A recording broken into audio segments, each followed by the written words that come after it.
ಗುಂಡೂರಾಯರು chief minister ಆದರು. ಅದಾದ್ಮೇಲೆ ನಾನು ಆಗ ರೈತ ಸಂಘದಲ್ಲಿದ್ದೆ. ಒಂದ್ಸಾರಿ ನಾನು ಮೈಸೂರು ಜಿಲ್ಲಾ ರೈತ ಸಂಘದ ಜನರಲ್ ಸೆಕ್ರೆಟರಿ ಆಗಿದ್ದೆ. ಆಗ ನಾನು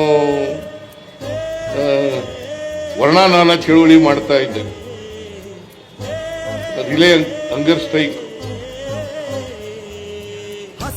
ನಾವು ಬೆಳಿಗ್ಗೆ ಎಲ್ಲ ತಿಂಡಿ ತಿನ್ನೋದು, ಬೆಳಿಗ್ಗೆ ಆದ್ಮೇಲೆ ತಿಂಡಿ ಆದ್ಮೇಲೆ ರಾತ್ರಿ ನೆಕ್ಸ್ಟ್ ಡೇ ಬೆಳಿಗ್ಗೆವರೆಗೆ ಹಸ್ಕೊಂಡಿರೋದು, ಚಳವಳಿ ಮಾಡ್ತಾ ಇದ್ದು.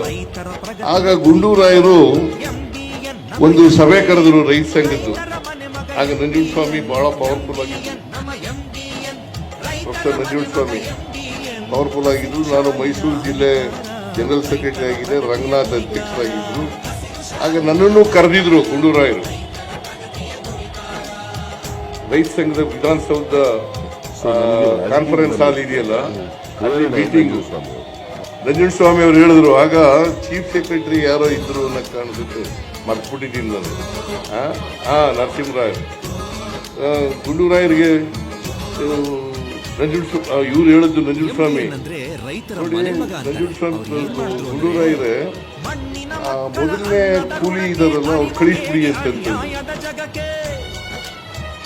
ಗುಂಡೂರಾಯರ ಆಮೇಲೆ ಸಮಾಧಾನ ಹೇಳಿ ಉಳ್ಕೊಂಡ್ರು ಅಂತ ಇಟ್ಕೊಂಡ ನರಸಿಂಹರಾಯರಲ್ಲಿ ಮೀಟಿಂಗ್ನಲ್ಲಿ.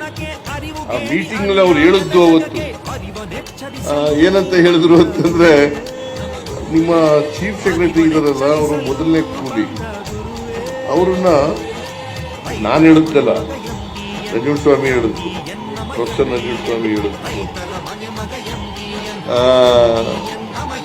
ನಾನು ಇನ್ನೂ ಜ್ಞಾಪಕ ಇದೆ, ಬಹುಶಃ 80ನೇ ಇಸ್ವಿ ಇರಬೇಕು ಅಥವಾ 81ನೇ ಇಸ್ವಿ ಇರಬೇಕು ನನಗೆ ಕಾಣಿಸುತ್ತೆ. 80 or 81 ಈ